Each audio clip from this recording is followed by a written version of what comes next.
could you fix that? Yeah. right when you get back from Chehalis. Yeah. Yeah, I was working with my son down there. He put pavers down 2 by 2, 2 inches thick. They're about 93 pounds a piece, and 11 pallets of those things. Yeah, I don't think I'd be showing up to help my son if he called me back. Fortunately, I don't You're have lucky because you have 2 daughters, right? You don't. Yeah, that's right. If they buy that size, they're on their own. See, my youngest son, when we did this pool, remember that pool room I've got out back that's a bunker down in the ground? We're live now, Okay. just so you know. Yeah, thank you. Yeah. Right Sorry, on. Paul. We're gonna get started here in just a few minutes, like a minute. So, Where's our ladies? well, Connie is 15 minutes late. Will be, and Mrs. Eccles resigned. Remember, she's going to be traveling. Have we put on? Have they got any applications in yet? Yeah, so we'll have a member of the Planning Commission after the April 5th council meeting to on their approval. You probably know the individual, Mr. Lynn Larson. Oh, really? Yeah. So he's been proposed, and the council will take action on the 5th. And he's actually, as an attendee tonight, watching the meeting. So he'll be seeing what you guys do tonight. Oh, great. Really riveting discussion tonight. Yes. Great. So we'll go ahead and call the Planning Commission to order this Wednesday, March 24th, 2021. If Ms. Karen, if you could call roll, please. Yes, Chair. Don Daniels, Here. James Guerrero, Here. Ryan Pearson is excused, Paul Wagaman, Present. Philip Combs, Here. Connie Coleman Lackady notified us she's running late, but will be here. You do have quorum. Great, thank you so much. Before us, we have the minutes of February 17th, 2021. I'm looking for a motion. I'll make a motion that we accept it with one correction. Okay. We have guest attendees. If you go down right after agenda updates, I think they meant guest, but they put 2 S's instead of an ST. Unless that has some meaning that I don't know, I missed it. That's right. Okay. Or maybe it was there just to check if we read them, right? Right. Yeah. Good. There you go. That's awesome. So we do. Paul passed the test. Yeah. So Mr. Wagaman made a motion with the correction of a spelling error. So do I have a second? I'll second. Mr. Combs, he got you there, Mr. Guerrero. Mr. Combs has seconded that motion. Do I have any discussion? No, hearing no discussion. All those in favor by saying aye. Aye. Aye. Opposed? Abstentions? Hearing none. The minutes passed with that correction of the spelling. Thank you so much. Ms. Spear, do we have any changes to our agenda tonight? No, Mr. Chair. Great. So we'll open it up to public comment at this time. Anyone, if they're on the line, do we have anyone online tonight? Ms. Devereaux, did you get any requests for public comment or anything submitted? I have not. Okay, great. And you don't see anyone online right now? The only attendee we have right now is Mr. Lynn Larson, and he does not have his hand raised, so I don't think he wants to speak. All right. Hearing or seeing or no written comment to speak on the public comment period, we'll close the public comment period at this time. We do not have a public hearing, and we do not have any unfinished business. So we're going to move to number 8 right away. New business It's a discussion of 2021 comprehensive plan amendments, 2021-02, 03, 05, 07, 09, and 11. Ms. Spear.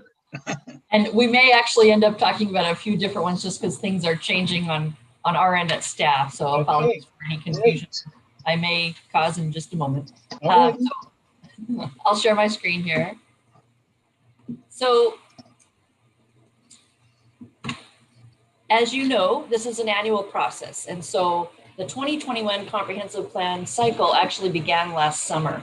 And there was a call in the July-August range for the general public as well as city council members or anyone else to propose any amendments to either maps or the text of the comprehensive plan.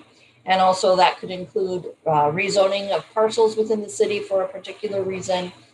And so that opened up the opportunity for the public to do it. We did receive one public application last year. And then last October through December, the Planning Commission and then the City Council took a look at and then took action to approve a docket list of a particular number of applications. A little bit unusual this year in that this February, before this ever came back to you for substantive review, the City Council actually adopted a resolution that changed one of the docket items, and I'll explain that when that resolution comes, or I'm sorry, that application is discussed here in a minute. But other than that, it did move forward through the council and then on to you again. So whereas before you were reviewing what the applications were and if they met certain general criteria, tonight is more of a discussion about the actual content of the amendments and then moving forward to a public hearing, which will be happening on April 21st. So what we're going to talk about tonight are numbers 1, 2, 3, 5, 7, and 9. Number 1 is the proposed new energy and climate change chapter, and I'll spend a little bit of time on it, but recall that the Planning Commission had an extensive discussion with Dave Buer at a previous meeting where he walked through this in much more detail than I will tonight. Happy to take any questions, and if I can't answer them, he will be back. He's been on a 3-week vacation, so he will be back for the next meeting should you have any questions coming out of tonight's review. The second one is the Springbrook parcel, just updates to say that last year those were rezoned. The number 3 also refers to just updates relating to the 2020 adoption of the Parks Legacy Plan.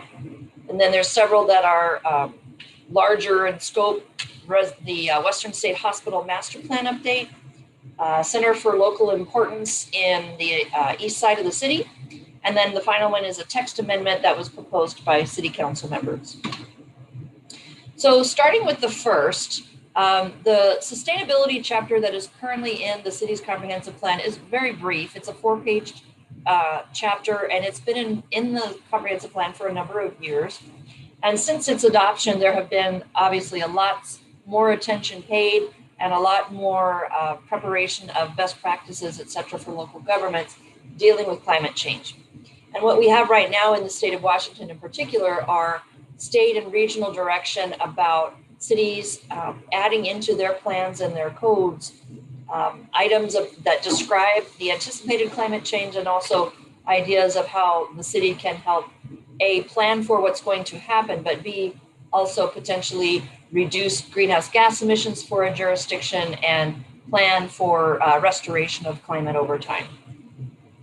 So as Mr. Buer, who took the lead on this one, was preparing this new chapter, he partnered with ICLEI, and it used to have a different full name, which is why this doesn't match Local Governments for Sustainability, but it is the same group, and took advantage of the models that they have started developing and the technical consulting expertise that they have to help put this chapter together. And then once the original draft was done, he also had AHBL here locally review the chapter for accuracy in relation to the Growth Management Act and other regulatory requirements. So the table of contents of this chapter, introduction, the purpose, just a description of what climate change is, the current status of the city, impacts related to COVID-19 over the last over a year now that have affected greenhouse gas emissions. And then looking at the types of climate change impacts that both Lakewood to Pierce County to Washington and Pacific Northwest are all going to presumably see. Some discussion about how City of Lakewood has some, quote, advantages or challenges related to climate change. So whether it is the geology and microclimate that we have here, the fact that we're located right next to the water, the types of patterns we have for development and transportation patterns, for instance. Looking at the energy generation and use in the City of Lakewood, the emissions that are from city uses and activities. And when I say city there, I mean residents as well as the city as an agency.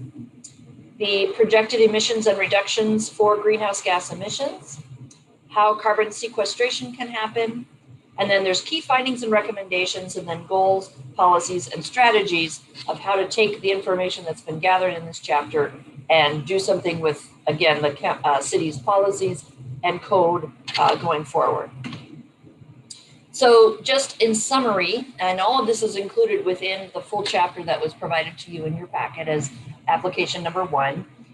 The largest greenhouse gas emitter in the City of Lakewood is transportation, and that's not unique to Pierce County. That is true of Washington State as a whole, primarily because the most common energy generator in Washington State is hydrological. So the fact that we have the Columbia River nearby, the fact that there's other water sources in the city, in the state, and other areas where energy is purchased from are hydrologic, that helps reduce greenhouse gas emissions overall in the state as well as in the city specifically.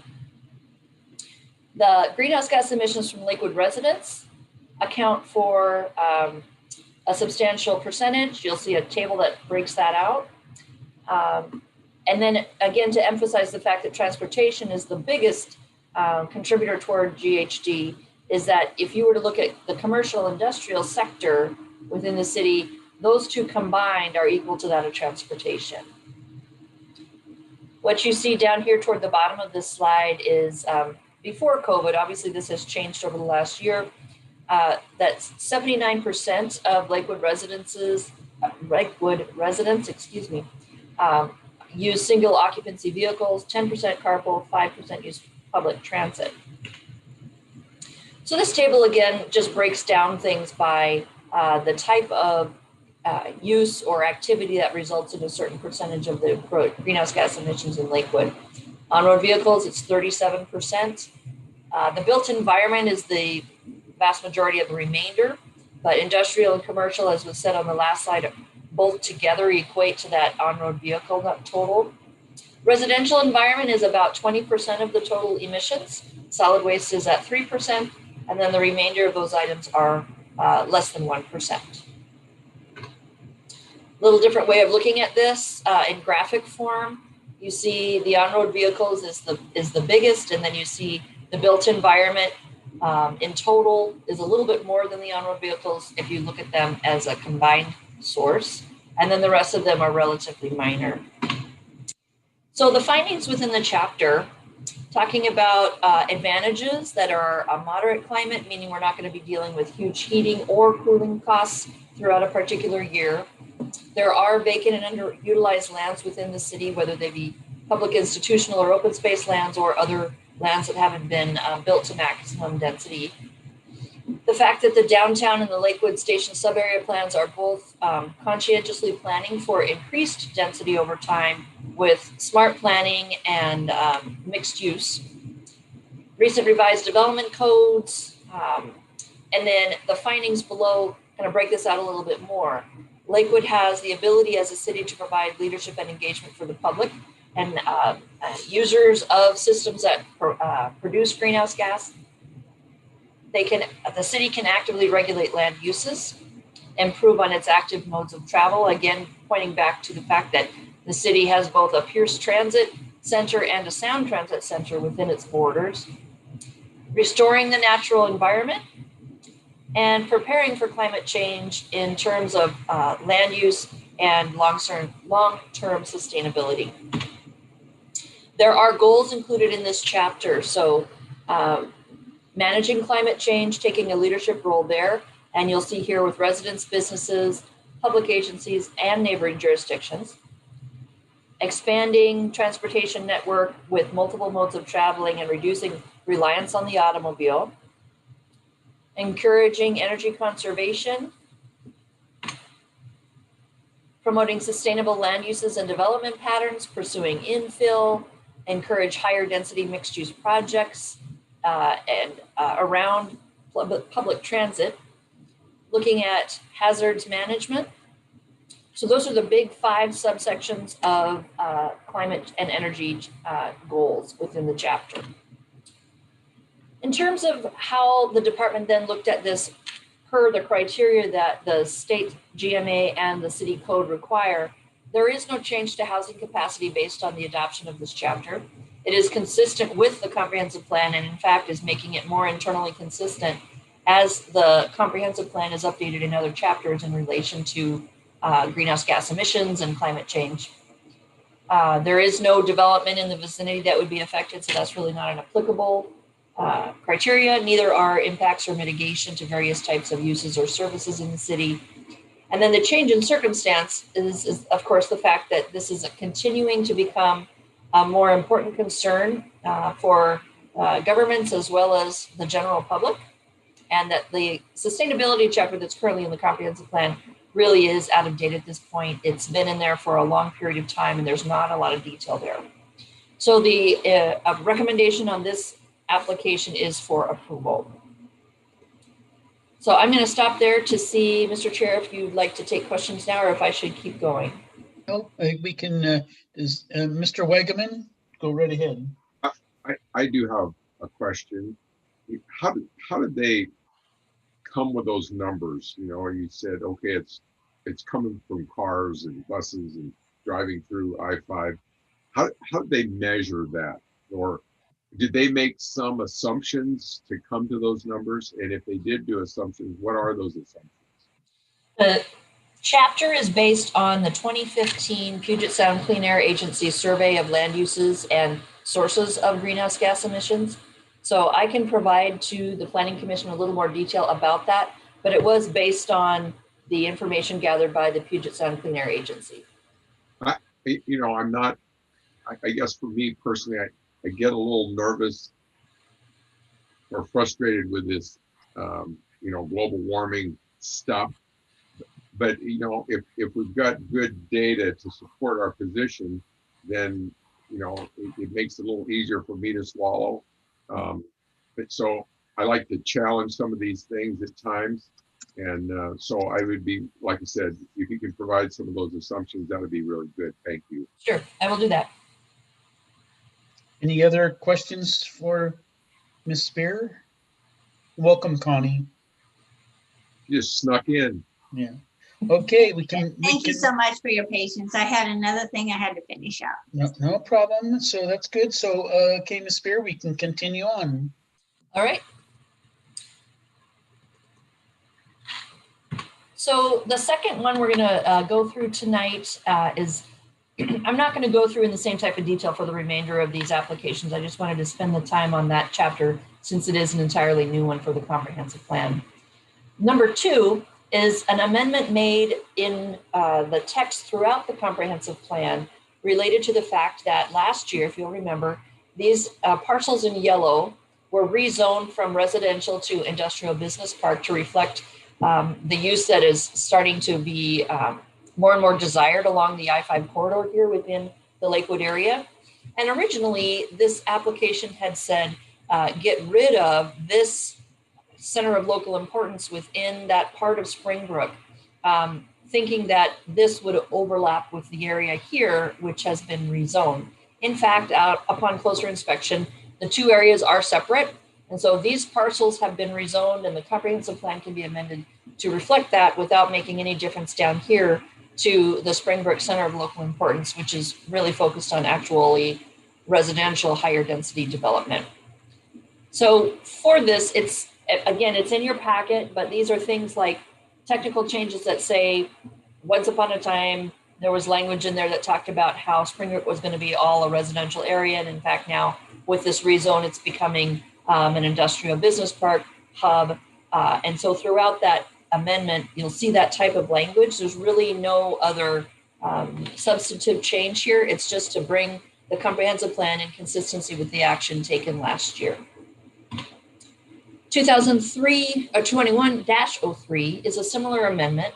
It is to reflect throughout the comprehensive plan all of the references to the City of Lakewood's Parks and Recreation Plan, show that that was also updated in 2020, and they called it the Legacy Plan. So there's a number of edits that are required, but it's all really to incorporate the updates made to the Legacy Plan, show that in the comprehensive plan. And so for both of these amendments, number 2, which is again the Springbrook rezone from last year, and number 3, which is the Parks Open Space Plan, the recommendation from the department is approval. There are several others that were on the list tonight, but there's really not a lot to say here other than number 5 was about creating an update to the comprehensive plan related to Western State Hospital and other public and semi-public institutional uses.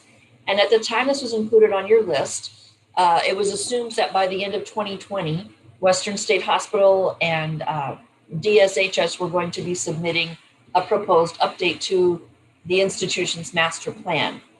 Fast forward to right now, for a number of various reasons, the state has not yet submitted that application. So there was no way for us to either to review what they would have submitted, because I haven't done that yet, and also to come up with any type of updates to the comprehensive plan to reflect what they've submitted. So this one, we are just recommending be deferred to the next comprehensive plan cycle, which will be kicking off this fall and adopted next year. 2021-07, if you'll remember, was talking about taking away 2 existing centers of local importance, one of which was along South Tacoma Way, and the other was taking into its borders the Industrial Business Park as well as Clover Park Technical College, taking those away or removing them and creating a new industrial focused center of local importance on the east side of the city.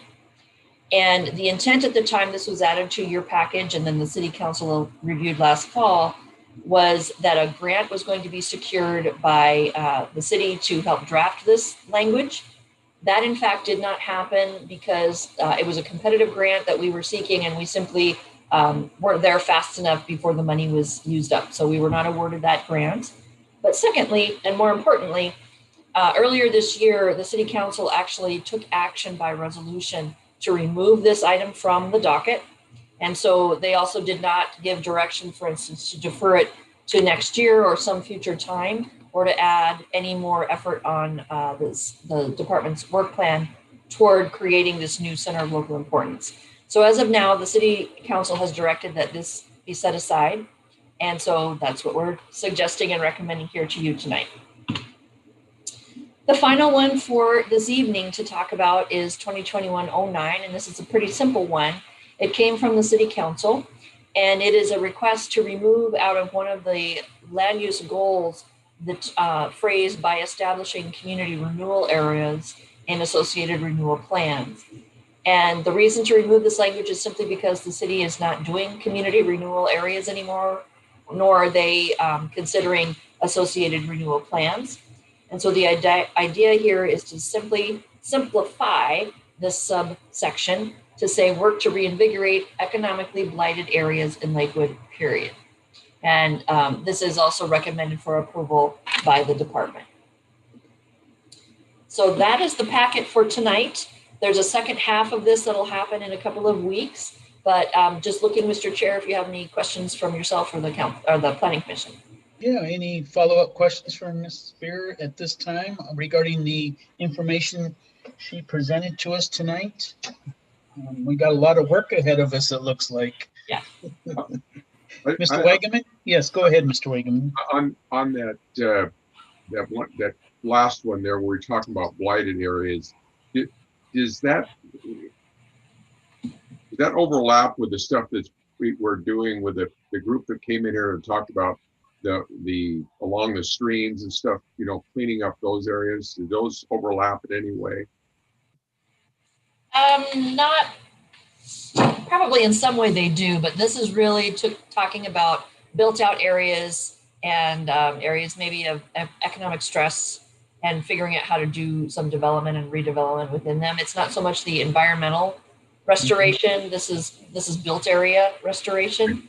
To answer your question though in further detail, you're actually going to get your annual update from the Chambers Clover Creek Watershed Council as well as our Public Works Department about shoreline restoration on April 7th. So that will be coming back to the commission soon. Okay, so then this plan is we just put more storage areas in where there used to be mobile homes, right? Is that, I'm just being facetious now. It just seems like that's what's happening, you know? So we got, instead of having garages full at your house, you now have storage areas with all our stuff. Yeah, definitely. So any other further questions by Mrs. Spear?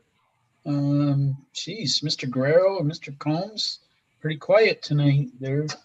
All right, Miss Connie Coleman Lackady, nothing? Okay. Wow, that was very short and sweet. It's awesome. So we'll close that portion then and save all your questions for further presentations. And then we'll just move to number 9, reports from staff and commissions. We'll go from staff first. Any reports? Sure. So thank you, Mr. Chair. As you see, this was only half or so of the amendments that you'll be looking at in your public hearing and then taking action in April and May. So next meeting, which is April 7th, we'll be covering the rest of them with you, and you'll get that information to be able to review it as you normally do. I will try to get it to you a little bit early, but I'm sorry, there's no guarantees. Just with our staff load as of now, I'll get it out to you as soon as possible. In any event, that'll happen on April 7th, as will what I just mentioned, the report to you from the Chambers Clover Creek Watershed Council and the Public Works Department regarding shoreline restoration activities, both that happened last year, but also the city's department is starting to look ahead with a plan for future restoration. So that'll happen the 7th. On the 21st will be your public hearing on the comprehensive plan amendments as a whole. And then on the following meeting, which would be May 5th, is the idea you would be taking action that evening on your comprehensive plan recommendation. That's it, Mr. Chair. Good. And so on the, so there's a public hearing anytime, what's that? The public hearing is scheduled for April 21st at 6:30. Okay. Yep. Okay. And that'll be for the entire 2021 comprehensive plan list. Right. The amendment. So those, to make sure that if you're available on the 21st, Yes. and if you're unable, please send your information to staff, Tiffany or to Karen. If you're unable to make it, we really like to have a quorum, and so we well in advance. Otherwise, we have to reschedule for that public hearing. So for those, Mr. Combs and Mr. Larson, make sure if you are available, the procedure would be just to let the staff know, so we don't have a whole bunch of people public hearing and then not have a quorum. So we appreciate that. Thank you, Mr. Chair. And then I know we talked about this prior to going live online, but Mr. Lynn Larson will be appointed by the city, or is assumed he will be appointed by the city council on April 5th to join the planning commission. So his first official meeting will be April 7th. Great, great. So is that the final reports from staff? Yes. Great. Okay, any other reports from fellow commissioners? Any topics or anything? Hearing none, seeing none? Oh, wow. This is pretty amazing. I probably set a record here. I'm pretty good at this. That's why we keep electing you. Yeah, thanks. Yeah, it's all yours next time, right? No. So, okay, so no other reports or in Mr. Also, we still have our liaison, council liaison is still going to be with us for the rest of the year, right? Yes, Councilmember Boki will be your liaison, and I think his intention is to come once a month. He may not be here for every meeting. Right. But that's why you see him kind of every other meeting. Sure, great. Great. And I'm sorry, Mr. Chair, you said the council and it made the light go on over my head, but the President Biden signed the American Rescue Plan Act on March 12th. And the city has been tracking how much funds it may be receiving from that program ever since. And the council will actually be discussing that at its retreat, which is coming up this Saturday, and then in future council meetings. But long story short, it looks like there will be almost $15 million coming to the city of Lakewood to deal with COVID-related expenses. And that includes the city's own expenses and external parties. So if you'll remember last year, the council decided to provide dollars for rental assistance, mortgage assistance, business loan assistance, and business landlord assistance. Those things may be coming up again, but the funds, all of those decisions will be happening in the next month or so. Great, great. All right, Mr. Wagaman. I have just a question again. Do we expect to go to live meetings, or are we going to still stay on the Zoom meetings and through when? Do we have any thoughts on that? The city hall is officially closed through June 30th of this year. And then once we hit that date, if we haven't gotten specific direction by the governor's office, it'll be up to the city council to decide how they're going to set up public meetings. I think by June 30th, we may still be we may still be in Zoom for a few more months.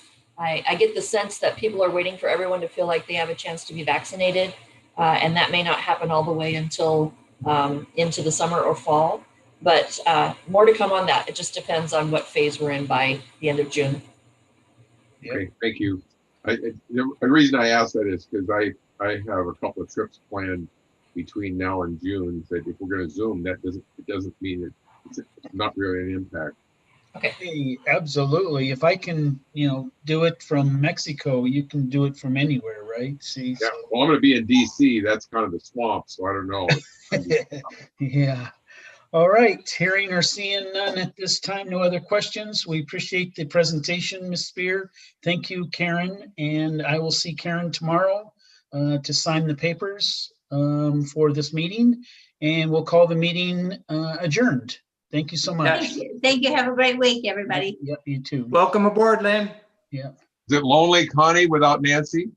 Yeah. Yes, she's gone. And now you're going to be by yourself. It's all men now. I know, it's kind of depressing. I really miss her, but she's been in New Mexico where they're building their new home. Yeah. And she's back because she had some other kinds of things to take care of, but it is what it is. But so am I still the token female here? Yep. Yep. We need to keep recruiting, Connie. Yep. Yep. Yeah, you guys could help me out a little bit by bringing in another female. We're trying. Yeah, well, we will someday. We appreciate None of it. them want to put up with you guys, evidently.